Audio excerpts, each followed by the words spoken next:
Bonjour à toutes et à tous, c'est Hermès, j'espère que vous allez bien, j'espère que vous avez apprécié la vidéo d'il y a quelques jours en arrière. J'ai retrouvé enfin une connexion, donc on va pouvoir reprendre quelques vidéos quotidiennes. Avant mon retour en France, qui est prévu pour le 28 octobre, me semble-t-il, mais il y a plein de choses à dire. On est où là? On fait quoi là? Qu'est-ce qu'on est en train de presser? Qu'est-ce qu'on est en train de jauger? Quelque chose qu'on avait déjà vu ensemble, bien évidemment. On va en parler dans cette vidéo. La première chose à faire, lorsqu'on voit des échappées de prix, des décalages de prix, retour de la volatilité, qui plus est, c'est de regarder l'order flow. Est-ce que oui ou non, ce mouvement est soutenu? Et soutenu pas par n'importe qui, par des whales, par des baleines, par des big boys, par la smart money, par des institutionnels. On va le regarder ensemble dans cette vidéo. À chaque fois qu'il y a de la volatilité sur un marché, on regarde si les open interest sont soutenus. Ça nous permet tout simplement d'apercevoir, d'en conclure de façon rationnelle et pragmatique, si oui ou non, ce mouvement est réel. On en parle maintenant.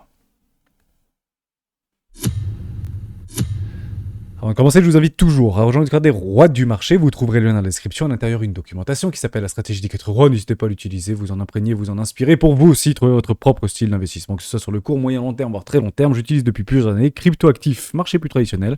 Ça fonctionne très bien pour moi. D'ailleurs, en parlant de marché plus traditionnel, il y a des choses qui sont extrêmement intéressantes puisqu'il y a les résultats trimestriels de nos plus grosses boîtes de la tech notamment. Cette semaine, on parlera de Google, on parlera de Microsoft, on parlera de Visa, on parlera d'Intel, on parlera d'Amazon, on parlera de... et bien plus encore. Soyons vigilants par rapport à ce ou non retour au réel. Et en parlant d'aller du retour au réel, je viens probablement de me faire invalider. Vous allez voir sur quel indicateur des opérateurs de marché qui ont décidé de pricer. On va le regarder ensemble juste après. On va parler de Bitcoin très rapidement. On a fait des magnifiques échappées haussières, c'est devenu d'une news vis-à-vis de BlackRock. Ça a commencé par un FUD, des excuses, puis un nouveau FUD. Et je parle ça d'un FUD. Qu'est-ce que c'est ce FUD? En réalité, c'est l'idée que le trust de Grayscale, de BlackRock, va être listé, ou en tout cas est en cours de listing vis-à-vis du Nasdaq. Bon, est-ce qu'on peut le croire, est-ce qu'on peut pas le croire? Est-ce qu'il faut le prendre en compte, est-ce qu'il faut pas prendre en compte? La question reste ouverte, bien évidemment. On va essayer de le reprendre ensemble, je ne sais plus où est-ce que j'avais mis ça. Voilà, non, c'est pas là, c'est là. L'ETF Bitcoin au comptant, pardon, c'est un truc traduit sur Cointelegraph, est revenu à la société compensatrice commerciale du Nasdaq, analyse Bloomberg. Bon, faut bien comprendre que celui qui appuie sur le bouton final, c'est pas BlackRock. Même si on peut le penser différemment, et honnêtement, je peux faire partie de ce parti pris-là, c'est Gary Gensler, c'est la SEC. C'est l'institution qui régule finalement ce type d'autorisation, tout simplement, en tout cas qui les émette. Donc actuellement, on est bien en train d'observer quelque chose qui est en train d'être joué par le marché. On est bien en train de le jouer ici, qui, jusqu'à preuve du contraire, ne s'apparente seulement et uniquement à de la chasse à la liquidité, puisqu'on vient de ressentir une forme d'émotion. La clôture en weekly n'est toujours pas faite, on est en début de semaine. On est mardi aujourd'hui, donc on attendra bien sûr la confirmation, ce sera la clôture de la bougie, puis l'acceptation, une clôture suivante, et on jouera potentiellement une accélération pour aller chercher les objectifs de prix au minimum pour l'objectif d'Hermès. La target vient de se faire littéralement exploser, donc très content de l'observer. 42 500 $, et il faudra même aller chercher peut-être un tout petit peu plus haut, mais pour l'instant, nous n'y sommes pas. Puisque jusqu'à preuve du contraire, pas de la news, c'est du FUD. On essaye de pousser dans les retranchements la SEC avec des mécanismes bien connus des institutionnels, à mettre en place des choses qui sont, j'ai presque envie de dire, irrémédiables. Ce qui n'est fait n'est plus à faire. Ce qui est fait ne peut plus être revenu en arrière. Et c'est clairement des techniques d'institutionnels, donc ils sont en train encore de le faire comme ils l'ont eu précédemment fait.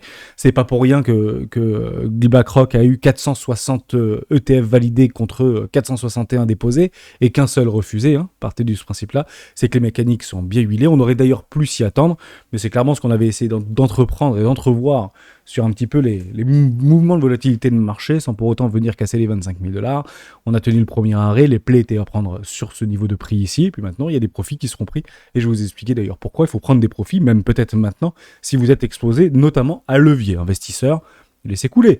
Mais pour les traders, il y a des profits qui sont pris, et personnellement, si je n'avais pas pris des profits un tout petit peu plus tôt, c'est clairement ici que j'en aurais pris relativement massivement, presque à hauteur de 70%, voire 80% de ma position, et je vous en parle juste après. Donc grosso modo, je le résume, c'est le premier ETF spot côté de DTCC, aucun autre encore a déclaré bull Shaonas, BlackRock sans aucun doute remarquable, et la date de cette logique amorçable, tirage scripteur, DTCC, donc je sais plus comment il va s'appeler d'ailleurs le truc, au niveau de BlackRock. Bon, je ne sais plus d'ailleurs, c'est quoi le sigle, c'est pas le DTCC, c'est... Ah oui, l'IBTC, voilà, c'est exactement ça. Donc c'est un trust, hein, au même titre que Grayscale. D'ailleurs, on pourrait regarder GBTC qui reprend encore des couleurs et qui continue en fait sa dynamique de prix haussière, son décalage de prix à la hausse. On l'avait déjà entrevu il y a une semaine de cela pour dire que peut-être que GBTC est en train de donner la direction du Bitcoin Spot. Ça n'a pas loupé. D'ailleurs, Bitcoin Spot l'a rattrapé. On est très heureux de l'observer d'ailleurs. Donc c'est sans aucun doute très intéressant. Tendance à se produire juste avant le lancement. Difficile de ne pas voir cela alors que revenu le signal pour l'approbation, certaine, voire imminente. Et on est d'accord que qui c'est qui fait le petit bouton vert? C'est Gary Gensler. Et effectivement, il y a 3 jours, si vous suivez les news, notamment sur Twitter, notamment sur Google, si vous avez l'application qui vous envoie des pushs, moi j'ai reçu ça il y a 3 jours. Gary Gensler affirme que la SEC travaille dur sur les ETF Bitcoin au comptant. Donc c'est plus de la nonchalance, il y a vraiment des équipes qui bossent dur dessus, et qu'il semblerait dans des couloirs et dans les milieux autorisés que la seule personne qui aujourd'hui mettait encore le frein, c'était Gary Gensler.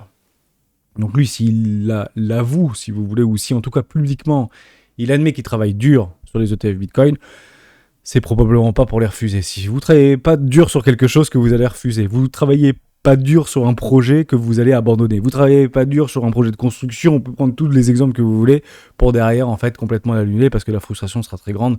On peut partir du principe que ça reste complètement imminent, mais c'est pas fait. Hein, c'est extrêmement important. Et donc on revient un petit peu dans le passé de ce qu'on s'était dit précédemment, et on avait dit quoi? On avait dit, partez du principe que lorsque ce sera imminent, lorsqu'on touchera du but, que vous commencerez à voir les news, ou les FUD si vous voulez, ou les rumeurs, continuer à s'empiler, ce sera pas sur les supports qu'on se retrouvera. C'est plutôt proche des résistances, et même qui plus est, au-dessus des résistances. Voilà. Donc la décision ne sera pas prise au meilleur moment pour les traders qui se respectent, mais au pire moment pour les traders qui étaient trop attentistes à ce moment-là. Donc au moment où la news finalement va paraître, probablement une très bonne sortie pour beaucoup d'institutionnels qui auraient spéculé, on peut en parler, on peut en citer des dizaines, peut-être pas MicroStrategy, pour le coup, mais quelques mineurs pourraient prendre des profits, notamment sur ces niveaux de prix, et beaucoup de whales, de baleines sur les échangeurs, notamment asiatiques, pourraient également prendre des profits. Cette grosse mèche-là, ça a été fait du côté asiatique. C'est très drôle que ce soit fait du côté asiatique, au niveau des créneaux horaires au niveau asiatique, puisque il y a des choses qui sont très pertinentes qu'on est en train d'observer. C'est ceci, regardez ça.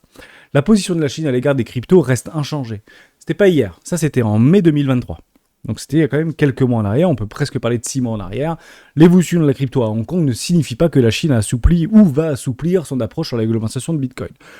Comprenez-le comme suit. Nous, on peut penser que ce type d'événement, ce type d'information est très bullish pour le Bitcoin. Et ça l'a été, puisqu'on a bien vu que depuis le mois de mai, on est plutôt dans un magnifique rallye haussier au niveau de Bitcoin. Donc on a vécu un petit peu cette terrible nouvelle, terrible signe noir vis-à-vis de FTX, et précédemment Celsius, et précédemment Terra Luna, mais ils existent toujours. Si vous prenez Celsius, on parle encore, est-ce que ça sera OTC, est-ce que ça sera pas OTC? Il y a encore quelques millions de dollars, voire milliards de dollars, qui sont toujours bloqués. Où est-ce que ça en est? Est-ce que c'est OTC? Est-ce que c'est pas OTC? Est-ce que c'est au marché que nos crypto-monnaies vont être, entre guillemets, envoyées sur les échangeurs et nos échangeurs préférés? Prenez l'exemple de FTX. Ça y est, c'est déjà derrière nous. Est-ce qu'une news peut remplacer une autre? Absolument pas. FTX est toujours dans les tuyaux, donc oui, on commence à apprendre de plus en plus que ça potentiellement va être fait OTC. Et d'ailleurs, Solana a une bonne nouvelle par rapport à ça et a pris 60% depuis un mois. On est très heureux de l'apprendre. Mais est-ce que ça veut dire que c'est acté? Est-ce que ça veut dire que c'est signé? Non, pas du tout. On n'est pas à l'abri de signes noirs, ou en tout cas de mésaventures par rapport à un narratif qu'on aurait pu se construire, mais peut-être un peu biaisé. Et c'est en ça qu'on essaye de réfléchir, qu'on essaie de prendre de recul et qu'on essaye d'alimenter nos billets, que ce soit des billets de confirmation ou d'invalidation, bien évidemment. Et quand vous prenez en fait ce type-là par rapport à Hong Kong, vous le prenez en fait quelques mois après, donc quelques jours précédant cette vidéo, c'était le 22 octobre, donc c'est il y a 2 jours, la Chine est officiellement contre l'émergence des cryptos. Dans une récente déclaration économique détaillée, l'Empire de Millet a réaffirmé sa position dans le sens de la détermination à durcir le ton sur cette question. Pourquoi durcir le ton? Parce qu'on sait que c'est encore des gros mineurs, et que le côté chinois est toujours très ambigu, si vous voulez. Mais d'un point de vue, entre guillemets, retail, si vous voulez, c'est clairement ce qu'on voit. Donc la Chine ne fait clairement pas marche arrière, bien qu'on puisse voir des choses au niveau de Hong Kong qui sont très positives, notamment pour les institutionnels chinois, je ne vous en cache pas. Mais attention de ne pas gommer ces news-là. Les news n'y sont pas. La news, c'est que Bitcoin buy China. Voilà, China buy Bitcoin. C'est clair, net et précis. Ce qu'on sait aussi, c'est qu'il n'y a pas d'ETF aux États-Unis qui aujourd'hui ont été approuvés. Ça ne veut pas dire qu'on essaie de le jouer. Ça ne veut pas dire qu'on n'essaye pas de le pricer, puisque le marché a tendance à pricer le futur, généralement 3, 6, voire 9 mois avant. Et ce n'est pas encore fait. Est-ce que ça veut dire qu'on ne pouvait pas le jouer? Si, on peut le jouer, mais c'est pas maintenant qu'on joue. C'est sur le premier arrêt, sur un magnifique support qui faisait office de résistance, sur les 25 000 $. À quel point, on le répète, c'était difficile d'aller casser ces 25 000 $ s'il n'y avait pas réellement de news catalysante. Une news catalysante, ça aurait été quoi? Gary Gensler refuse tous les ETF Bitcoin. Moi, à la tête de la SEC, je refuserai tous les ETF Bitcoin au comptant. Ça, c'est une news catalysante. Les Bitcoins, retour à 21 000 $ ou 20 000 $ ou j'en sais rien. Que sais-je. Comprenez-le bien comme ça. Je pense que c'est extrêmement important. On fait un tout petit tour parce que on va quand même le fêter. Donc on va essayer de regarder si oui ou non nos crypto-actifs préférés vont peut-être un petit peu plus performer, voire surperformer. Ça, vous pouvez le voir du côté de PTCD, donc la dominance vis-à-vis de Bitcoin. On avait beaucoup travaillé ensemble, je vais passer en weekly. Comme ça, vous allez voir comment on s'approche de cette magnifique petite ligne rouge, juste ici, enfin ce petit carré rouge, support résistance au milieu d'un énorme range, hein, c'est plutôt historique depuis décembre 2021, enfin janvier 2021, pardon, décembre 2020. Vous aviez en fait un petit canot descendant ici. Généralement, la résolution, c'est plutôt à la baisse. Bah, finalement, le marché crypto adore faire le contraire de ce que la majorité voit, croit et fait, bien évidemment. Donc, on va rechercher une première poche. Et si Bitcoin commence à continuer à accélérer, parce qu'il n'y a pas de signe de dope, hein, jusqu'à preuve du contraire, je ne dis pas que ça va se retourner là, il peut continuer sa petite vie, partir en surachat pendant 3 mois, ça ne me dérange pas du tout. Mais c'est clairement pas ce que je vais surjouer, en tout cas. Je suis exposé, mais pas surexposé. Je ne le joue plus, je prends d'ailleurs des profits à l'heure où je vous parle actuellement. Si on commence en fait à voir Bitcoin au niveau de la dominance s'affranchir là-dedans, bah partez du principe que c'est très très bon si on est dans un marché haussier, et on verra nos cryptoactifs préférés commencer à se lancer. Après, ça peut très bien, regardez, écoutez-moi bien, ça peut très bien en fait se retourner, donc le marché peut se retourner. La dominance de Bitcoin peut partir ici, mais Bitcoin sera plus fort que nos cryptoactifs préférés. Si Bitcoin perd 10%, nos cryptoactifs préférés en perdront 30%. Tout simplement. Donc ici, ça peut être une bonne occurrence pour prendre des 110%. En tout cas, personnellement, c'est ce que je ferai. Je ne décalerai pas mes 110% s'ils se présentent. Ça, c'est clairement ma stratégie, mais ici, je les attends pas. Plutôt ici, je les attendrai par rapport à une latéralisation au niveau de la dominance de Bitcoin par rapport aux autres cryptoactifs. En parlant des autres cryptoactifs, on peut faire un petit tour. On va commencer par GBTC, juste là, avec des magnifiques décrochages haussiers, donc c'est extrêmement intéressant de l'observer, très proche du premier arrêt. Je rappelle que le premier arrêt sur Bitcoin, c'est 36 000 $, jusqu'à preuve du contraire. On vient de casser, on a accepté, je suis actuellement en weekly, hein, magnifique moyenne mobile 200 périodes en weekly, c'est plutôt propre à observer. Généralement, c'est plutôt bien pris, mais ça ne veut pas dire que ça ne va pas latéraliser, bien évidemment. On retirera en fait notre Fibo, bam, jusqu'à temps que ça finisse, hein, ça peut être n'importe où, et puis on jouera plutôt le premier arrêt, comme ça a été fait précédemment, notamment sur les 25 000 $. Celui-là, je vais l'effacer, il ne nous intéresse plus, donc c'est très prenant de l'observer, c'est très agréable de l'observer, parce que là, en fait, on observe des institutionnels. On n'observe pas des traders amateurs, on n'observe pas des holders amateurs. Là, GBTC, c'est clairement des institutionnels, c'est des très gros portefeuilles qui vont trust, en fait, qui sont dans ce trust avec des frais qui sont très importants, comme vous pouvez bien sûr l'imaginer. Je ne referai pas la tirade que j'avais fait il y a quelques jours en arrière par rapport à des frais exorbitants qui, hormis exciter nous, hein, avec un N majuscule, probablement ne va pas, entre guillemets, décider des institutionnels à venir investir sur BlackRock, etc. C'est vraiment le retail, et pour moi, il ne va pas venir tout de suite, le retail. Il viendra beaucoup plus tard. Mais encore une fois, ça n'engage que moi, c'est très personnel, dû aux frais. Par contre, si Grayscale, Grayscale, je confonds à chaque fois, mais BlackRock sort un ETF Trust au comptant sur Bitcoin avec des frais de 0,05%, ok, je m'incline. Mais j'ai une petite voix qui me dit que ça va être très loin de la réalité. Je pense qu'on sera plus près des 1,5 à voire 2%. Et ça, je vous le dis, ça dérange copieusement les très gros portefeuilles, les très grosses banelles, ce qu'on peut aussi appeler, dans le jargon financier, les sachants. Voilà. Total Market, on est en train de travailler quoi? La résistance, juste ici. Vous vous rappelez qu'on était parti chercher cette résistance, c'était 2,25 trillions de dollars sur Bitcoin, donc billions de dollars si vous parler en européen, mais trillions de dollars par rapport aux Américains. Donc beaucoup, hein, ça fait 1246 trillions de dollars. Enfin, c'est beaucoup, hein, ça fait 1000 milliards de dollars, si vous voulez. 1200 milliards de dollars. On arrive exactement sur cette résistance. Donc pour l'instant, on est toujours dans un range, hein, jusqu'à preuve du contraire. On avait déjà tracé en fait ces magnifiques lignes qui faisaient office de résistance, qui sont transformées en support, à quel point c'est difficile d'aller clôturer en dessous de ce support. D'ailleurs, on peut le constater ensemble, on l'a même pas clôturé. On est parti chercher un petit peu de liquidité, et puis derrière, on repart dans l'autre sens, bien évidemment, sur les 1 trillion de dollars, ou les 1000 milliards de dollars, si vous préférez, pour que ce soit beaucoup plus compréhensible pour l'ensemble d'entre nous. Voilà. Donc, est-ce que ça va s'arrêter là? Jusqu'à preuve du contraire, moi je sais pas, je connais pas l'avenir, on est peut-être juste dans un range, on peut retourner sur le bas de range. On attendra bien sûr des confirmations, des réintégrations. Pour l'instant, aucune émotion à avoir. Si je passe au Total Market 2, vous enlevez Bitcoin, c'est encore moins sexy. On n'a même pas franchi notre moyenne mobile 200 périodes en weekly. Honnêtement, c'est pas très fameux. On a quand même cette fameuse résistance qui fait maintenant office d'un excellent support sur les 500 millions de dollars, donc très intéressant à observer. Vous enlevez Bitcoin ici. Donc actuellement, on est toujours dans un plutôt milieu de range, mais vous avez des structures qui ne sont pas encore confirmées avec des W dans des magnifiques W weekly. Ceci sera un très bon signal. On attendra donc l'émotion, et là on est en train de vivre encore une fois l'émotion, la confirmation, clôture de la bougie, donc fin de dimanche soir, puis acceptation et pourquoi pas l'accélération jusqu'à ce que Bitcoin revienne, comme on l'a vu précédemment, par rapport à la dominance de Bitcoin dans ce petit carré rouge, ni plus ni moins. Si on part au crypto total 3, c'est-à-dire que vous enlevez Ethereum, Bitcoin et les crypto-monnaies, puisque je crois que j'avais même enlevé les crypto-monnaies. Bon, on est où? On est nulle part en fait. Voilà, j'enlève pas les crypto-monnaies, j'enlève les USDT, enfin les stablecoins ici. Bon, bah on est au milieu de rien, je vous le dis franchement, on est en train de faire une espèce de triomphe de contraction. Il n'y a aucune confirmation, vous avez des espèces de structures qui sont en train potentiellement de se mettre en place. On essaie de réintégrer la moyenne mobile en 20 périodes, me semble-t-il. Ici, 50 périodes, pardon, donc plutôt positif, mais pour l'instant pas de clôture. On l'a juste pinaillé, mais bon, on l'a déjà fait plusieurs fois et à chaque fois réintégration. Donc, dans cet environnement-là, je vous le dis, je vous le redis, si vous avez des 110%, si notre ami, les crypto-actifs préférés sont en train de faire des TP, prenez-les. Le gros signal, il sera où? Il sera potentiellement là, pullback et retour. Voilà, avec un magnifique premier arrêt. Là, je dis pas, c'est complètement jouable. Vous pouvez aller le jouer, d'ailleurs, celui-ci. Je vais juste le prendre par rapport au premier arrêt. Voilà, juste ici. Chirurgical, comme on dit, même à me lever.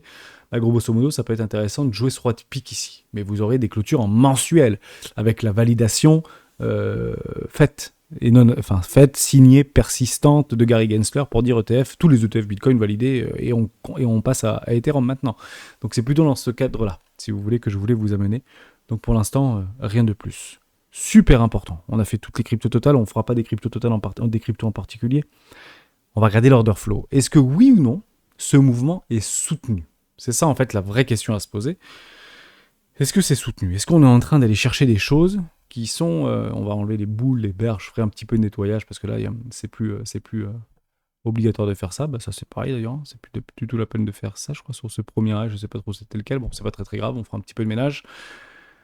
Au niveau de l'order flow, on va le voir ensemble. Et il y a un truc assez important qui est en train de se passer. On repasse en Contango. On était en backwardation pendant des mois. Enfin, c'est quand même assez rare de voir du backwardation aussi longtemps. On est en Contango, c'est juste formidable. Vous avez un rallye sur l'ensemble plutôt en faveur des acheteurs ici, avec malheureusement, et c'est clairement pas trop ce que je voulais voir sur l'ensemble des échangeurs, un décrochage au milieu des open interest. Ce que je veux réellement voir, c'est que ces open interest soient soutenus. Je veux voir vraiment une dynamique, vraiment pour dire que, ok, allez, on continue et on remet. Ça veut dire qu'on prend les contrats futurs, on se met un levier et on pousse le prix au spot en achetant des bitcoins sur les échangeurs, et à quel point il y en a de moins en moins d'ailleurs sur les échangeurs et sur nos échangeurs préférés. Donc c'est clairement ce que j'ai envie d'observer. J'ai pas envie de voir des espèces de gros drawdown ici, puisque ça veut dire clairement que ce mouvement n'est pas sain, si vous voulez. Et bien, en fait, c'est assez drôle de le prendre comme ça, mais c'est exactement la même chose ici. Vous avez un énorme décrochage au niveau des open interest. On était aux alentours des 30 000 $. On baisse jusqu'aux 24 000, 25 000 $. Cette fameuse résistance qui fait office d'un énorme support. À quel point c'est difficile de casser les 25 000 $, ce mouvement n'était tout simplement pas sain, puisqu'il y avait un effondrement au niveau des open interest. On reconstruit des open interest, on a liquidé quelques milliards, je ne sais pas si c'était 10, 12 milliards de dollars à ce moment-là, peut-être un tout petit peu, peut-être un tout petit peu plus, on n'a pas vraiment ces informations-là, mais partir du principe qu'il faut vraiment que ce soit soutenu. Et actuellement, c'est à peu près ce qu'on est presque en train d'observer. Les top traders sont vraiment contents, parce qu'on voit que ça continue à exploser, partir du principe qu'ils vont très vite prendre des profits. D'ailleurs, je vous explique pourquoi ils vont prendre des profits, puisque on l'apprend sur les rois du Bitcoin. On prend des profits sur les trendlines haussières et on prend des positions d'achat dans le swing, toujours dans la tendance, ici haussière jusqu'à preuve du contraire, sur des trendlines baissières. Donc si je vous trace une trendline haussière et que ça tombe pile sur les TP, c'est pas pour rien. Donc il faudra être extrêmement vigilant. Je vais juste enlever, j'ai encore ici mon Konkiko. Non, pas forcément, je vous trace une, elle est juste magnifique. Allez ici, regardez ça. Je vous en trace une magnifique. Regardez, elle est pas flambante cette magnifique trendline là, ici. Regardez comme elle est belle. Allez, une touchette, deux touchettes, trois touchettes, ça c'est une trendline haussière. Donc on prend de toute manière des TP ici. C'est sûr, vous êtes obligé de prendre des TP là. Ensuite, vous avez une autre trendline haussière. Elle est juste ici. Regardez, hein, vous voyez ici une trendline. Mess, tu dis n'importe quoi. Alors déjà, target d'Hermes. Trendline haussière, target d'Hermes, c'est plutôt pas mal. Je connaissais pas l'avenir, ça fait des mois qu'on a la target d'Hermes. Mais regardez ce qui s'est passé exactement là. C'est assez drôle, mais on a pile clôturé là.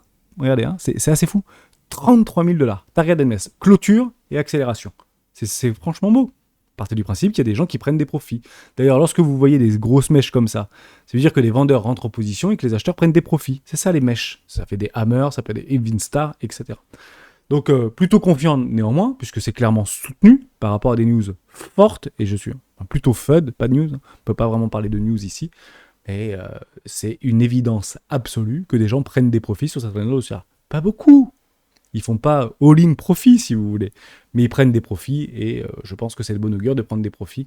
Même si on peut penser, je parle ici aux traders et aux swing traders, pas aux investisseurs, parce que les investisseurs, vous pouvez revendre dans 2 ans ou dans 10 ans, et on verra bien comment sera Bitcoin à ce moment-là. Order flow, relativement soutenu, mais pas suffisamment, en tout cas pas sur Coinalyse. À ce moment-là, on peut aller voir sur un petit truc qui est super sympa, qui s'appelle Trading Light. Et là, je suis allé voir Deribit. Deribit est plutôt considéré comme un échangeur de whales, d'institutionnels. Et vous vous rappelez qu'on avait le mur des lamentations au niveau des ordres. Regardez ça. Franchement, il faut vraiment en avoir pour les fils, ces ordres. Donc, on utilise bien les achats forcés au marché, sur notamment les dérivés, pour aller filer des ordres de vente en très grande quantité. On parle ici de plusieurs millions de dollars. En tout cas, ce qu'on voit, c'est hors marché, là, c'est clairement limite sell. Hein. Donc, il va falloir avoir beaucoup de force pour aller chercher ça. Ça ne veut pas dire qu'on ne peut pas s'arrêter pile aux 40 000 $, ça ne veut pas dire qu'on ne peut pas se retourner maintenant. J'en ai pas la moindre idée. Moi, ce qui m'intéresse, c'est clairement de voir si oui ou non les open interest sont soutenus. Et généralement, ça marche plutôt pas trop mal sur Deribit. Et effectivement, on le voit ici, regardez, hein, si on prend cette magnifique ligne, je sais pas si je peux changer de couleur là-dessus. Je peux changer de couleur là-dessus ou pas? Ah ouais, je peux changer de couleur, on va mettre du rose, ça change un peu. Voilà. Ici, Open Interest, regardez, ici, les Open Interest sont clairement soutenus. On dégreffe, soutenu, ici, soutenu. Ici, Open Interest vraiment soutenu. Hop, latéralisation, ça décroche un peu, mais c'était un petit peu c'était avril 2023, ok. Latéralisation, et là, extrêmement soutenu, ok. Bon, derrière, si vous voyez quelque chose de latéralisation, partez du principe que ça veut dire que ce ne sera plus soutenu. Nous, ce qu'on veut voir, c'est vraiment une accélération. Si on est vraiment chaud, il faut vraiment y aller. Hein. Et actuellement, on l'observe. On n'a pas toutes les informations non plus, je suis actuellement en daily, mais c'est plutôt très bon de l'observer. Ça veut dire quoi? C'est-à-dire que des acheteurs, notamment un levier, qui ont déjà très probablement du Bitcoin en porte-monnaie, ont rajouté à leurs gagnants, ces fameux rajouter à leurs gagnants, en soutenant le cours notamment sur le spot pour pousser le prix dans la direction du nord. Et évidemment que ces gens-là prendront des profits tôt ou tard. Ne pensez pas qu'ils ne vont pas prendre de profit. C'est une évidence absolue qu'ils vont prendre de profit à partir du principe qu'ils en ont déjà pris à l'heure où je vous parle actuellement. Maintenant, on fait un tout petit tour sur Descent Trader parce que c'est clairement ce qu'on ne veut pas trop observer. Ce qu'on ne veut pas observer, c'est ici que ça commence à devenir tout plat, qu'on prenne des positions, on ne sait pas trop comment. Il y a quelques mèches qui les ont littéralement explosées. Le prochain pic, c'est 36 000 $. Bizarrement, les 36 000 $, c'est aussi le premier arrêt de tout le précédent mouvement. On va le retrouver juste ici. Vous voyez ce magnifique premier arrêt, juste là, premier arrêt, 36 090 $. Donc clairement, c'est le dernier petit pic. Il faut vraiment ici qu'on voit qu'il y a une forme de... Il faut qu'ils prennent profit. Pourquoi il faut qu'ils prennent profit? Puisque quand il n'y a plus de vendeurs, il n'y a que des acheteurs, et s'il n'y a plus d'acheteurs, il n'y a plus que des vendeurs. Le problème, c'est que si on garde des seaux d'eau, si vous voulez, ou des sacs de levier, qui se trouvent actuellement plutôt près des bottoms de marché, voire en dessous des bottoms de marché, là, on voit les plus gros clusters, c'est 22 000 $, 24 000 $. Et vous savez qu'on a un objectif par rapport à cet intercycle aux alentours des 21, 22 000, 23 000 $. Donc très probablement qu'on viendra peut-être les chercher, ces gens-là. Donc faites attention à ça, en tout cas moi j'ai toujours dans le viseur. Donc j'aimerais en fait tout simplement voir ces estimations par rapport à ces leviers ou ces volumes de leviers qui viendront à se déprécier. Voilà, tout simplement. La deuxième chose que je veux voir, donc actuellement, c'est super, j'ai envie de dire, les boules ont gagné, c'est tant mieux. On m'a souvent dit que j'étais permaboule, et là pour le coup ça se concrétise. L'objectif c'est pas d'avoir raison, l'objectif c'est de gagner. C'est plutôt sympa d'être du bon côté du mouvement, tout simplement. Et la deuxième chose que je regarde, c'est au niveau des options. Et actuellement, les options, c'est pas fort, en fait, parce qu'on est sur du 28 000 $ au niveau du max swing price, et là, il y a des gros qui vont commencer à gagner. C'est pas des petits montants. 4 000 calls sur les 32 000 $. Ici, il y a 4 300 calls sur les 29 000 $. Vous avez 3 600 calls sur les 30 000 $. Honnêtement, il n'y a pas de news réellement. Il n'y a pas de news réellement. Donc j'ai pas envie de faire à tout le monde pour dire qu'on va se retrouver à 30 000 $ dans 3 jours. C'est pas du tout ce que je suis en train de dire. Je suis juste en train de dire qu'il faut vraiment que ça se concrétise rapidement, cette news. Ça veut dire que là, aujourd'hui ou demain, on a la news. C'est ça que ça veut dire. Si on commence à attendre, bah à mon avis, ou Gary Gensler qui dit c'est moi le patron, allez vous asseoir.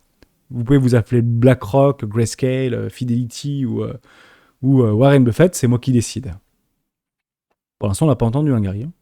Donc on peut très bien le réentendre. Et là, on peut partir sur une magnifique piège à boule trap, tout ce que vous voulez. Mais c'est juste qu'en fait, on n'a pas littéralement attesté de cette news, de cette véracité de news. Voilà par rapport à ça. Maintenant, on repart un petit peu dans le monde plus traditionnel. On a des échéances, notamment économiques, sur le calendrier économique, c'est celle-ci. On aura le pétrole, me semble-t-il, cette semaine. Je vais y retourner ici. Logiquement, au niveau du pétrole, on avait constaté qu'il y avait beaucoup de stocks de pétrole qui avaient été repris vis-à-vis des Américains, qui a une incidence donc négative par rapport au prix du baril, hein, puisque si les Américains n'achètent pas, et c'est quasiment les principaux consommateurs de pétrole dans le monde, ce sont les Américains, à partir du principe que le cours du pétrole devrait potentiellement un petit peu retracer. Hein, d'ailleurs, c'était la news d'il y a 3 semaines, 1 mois en arrière. Donc là, on est en train de faire quoi ? Des magnifiques structures, quasiment des structures sur le pétrole au niveau des CFD, sur le premier arrêt. On va pas se mentir, regardez-moi. Quand on parle d'un marché manipulé, généralement, c'est plutôt chirurgical. Ici, et honnêtement, je l'ai pris nickel. Hein. On va pas mentir. On va le prendre vraiment sur la pointe des pointes au niveau du CFD. Hein. C'est vrai que c'est quand même marrant ce premier arrêt. Peut-être qu'au-dessus, je suis peut-être un tout petit peu gourmand. Ah non, je suis plutôt bien dessus. Bon, allez, premier arrêt. Pour 1 $ le baril, même pas pour 50 centimes, ne m'en tenez pas rigueur. Donc c'est clairement Fibonacci, c'est clairement algorithmique. Et les Américains ont dû logiquement continuer, ont dû poursuivre leur stock au niveau du prix du baril, qui auront une incidence probablement négative. Malgré tout ce qu'on peut, ou bien qu'on puisse entendre plein de choses actuellement sur la Chine, sur machin, sur le Golfe, sur les Émirats Arabes Unis, sur la Russie, avec la diminution au niveau de l'OPEP+, de leur production de pétrole de plus d'1 million de barils, encore une fois, par trimestre, jusqu'à la fin de l'année 2023, etc., ou 2024, pourquoi pas. Faites attention, les graphiques ne mentent pas. Rappelez-vous toujours que les graphiques ne mentent pas. Deuxième petite chose qu'on devrait avoir, c'est le discours de Jérôme Powell. Juste ici, discours de Jérôme Powell, donc JP. Partez du principe aussi que la target de JP Morgan, c'est 44 000 $, 45 000 $. Rappelez-vous, généralement, c'est soit on l'explose, soit on n'y va pas. Comme ça permet aussi d'avoir des petites targets. La target d'Hermès, c'est plutôt l'objectif d'Hermès, c'est plutôt les 42 500 $. C'est quoi ? C'est juste la neutralité. Donc vous prenez la Kijun mensuelle, c'est exactement les 50% de Fibonacci, même si c'est pas un retracement Fibonacci. Vous avez également le PIB, et là, ça coince. Ça coince parce que j'étais vraiment parti sur une idée d'année du réel. Ça me permettait tout simplement de ne pas me surexposer, ou en tout cas pour essayer de me créer des billets contrariens, si vous voulez, hein, c'est un petit peu ça l'idée. Et vous avez un PIB trimestriel au T3 de 4,2%. On va cliquer dessus, et vous allez peut-être avoir un petit air de déjà-vu. On clique dessus, c'est exactement le petit travail qu'on avait fait. Là, ce qui est intéressant, c'est qu'on a le consensus, on ne l'avait pas la semaine dernière ou il y a 2 semaines. Je vais mettre le max, et je vais revenir exactement pendant la crise de 2008. Regardez, hein. Si vous reprenez les graphiques, regardez ça, on était monté jusqu'à 3,3, 2,8, avec des prévisions, vous voyez, les actuelles prévisions 2,6, 3,3. C'était relativement fort. Là, honnêtement, 4,2, où il y a une news que j'ai pas vue. Je sais pas, ils ont peut-être vendu un porte-avions, j'en sais rien ce qu'ils ont fait. Mais prévision 4,2 au niveau du PIB, non actualisé ceci étant dit, donc ça pourrait bouger. Je trouve ça assez dingue. Mais après, je peux complètement me tromper. Et je ne reviendrai pas sur les cartes de crédit, sur les crédits à 30%. Il y a des crédits maintenant en consommation à 30%, mais tout va bien dans le meilleur des mondes. Tout se passe très bien, vous inquiétez pas.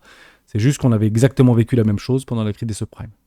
Ça veut dire qu'on est en train de faire des crédits. Alors, c'était des crédits immobiliers il y a 15 ans en arrière. Aujourd'hui, c'est des crédits conso pour acheter le dernier iPhone qu'on le donne à des gens qui ne sont pas solvables, tout simplement.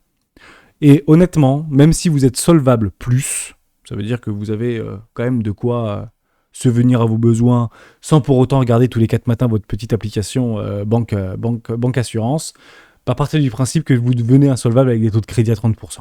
Je vous le dis en toute franchise, vous devenez insolvable. Parce qu'en fait, si vous prenez une calculette de crédit sur 30%, regardez ce que vous payez en termes de frais et de crédit, si vous voulez, en termes de remboursement de crédit, sur les 5 premières années. En fait, je vous le dis franchement, vous ne remboursez pas de capital avant des années.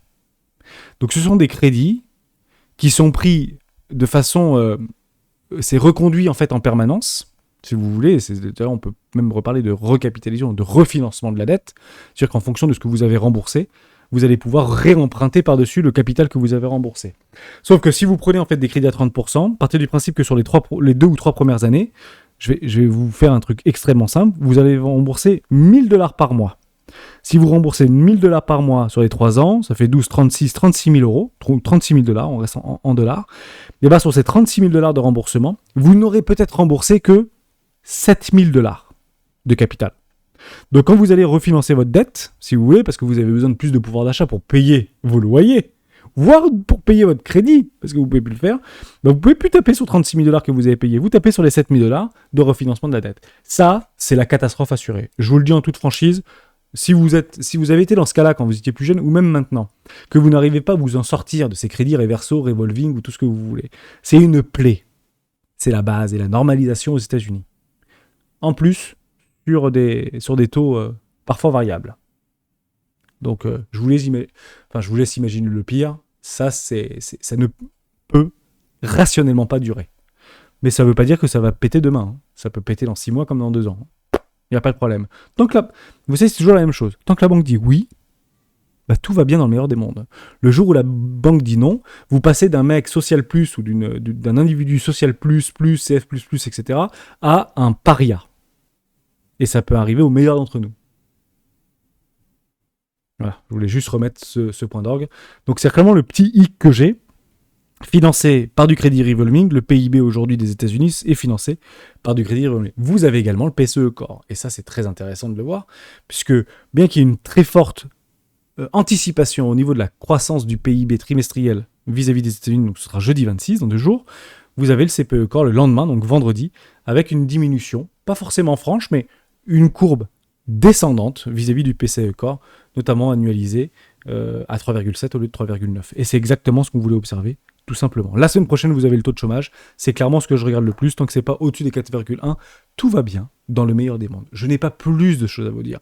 Je vous ai dit tout ce que je voulais vous dire. On pourrait se retrouver peut-être, comme j'ai pas beaucoup dormi, là, j'ai eu 8 heures d'avion, éventuellement peut-être ce soir où je pourrais reprendre pour un live avec les académiciens. J'essaie de le faire, je vous préviens avant. Si vous voulez qu'on fasse un live, qu'on discute ensemble pendant 1 heure. Et là, je vais essayer de réuploader par rapport à la vidéo qui avait été faite par Twani666 vis-à-vis de Ledger et des cold wallet. Je pense que c'est quelque chose que vous attendez avec une grande impatience. Encore merci pour cette initiative. Si vous avez des initiatives pour faire des libres antennes, notamment le mercredi, on a créé des salons de conférences pour l'ensemble des membres du Discord. N'hésitez pas à prendre le lead. Avec grand plaisir d'ailleurs de vous accompagner, de même l'annoncer à l'ensemble de la communauté.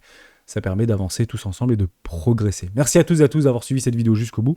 Au niveau de tous mes indicateurs, de tout Ishimoku, Kinko, etc., pour moi, rien n'est fait. Pourquoi ? Parce que j'entendais clôture, tout simplement. Celle-ci est plutôt belle. Je vous cache pas sur Bitcoin. C'est plutôt chouette. Et d'ailleurs, on l'avait vu ensemble. Généralement, Bitcoin aime bien sortir par la grande porte quand on parle de nuage au niveau d'une indécision. On a complètement catapulté au-dessus de la Kijun Tenkan. C'est juste formidable. Sortie du nuage.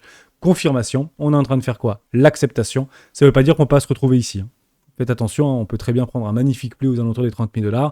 Mais on part du principe maintenant que si celle-ci vient être à clôturer, on aurait une magnifique résistance qui fera office après de support, tout simplement, aux alentours des 30 000 $, 30 500 $, et à quel point ce sera peut-être difficile, sans news réellement catalysante, de venir le briser. Mais actuellement, rien n'est fait. Soyons patients, on se retrouve demain pour une prochaine vidéo d'Héros du Bitcoin.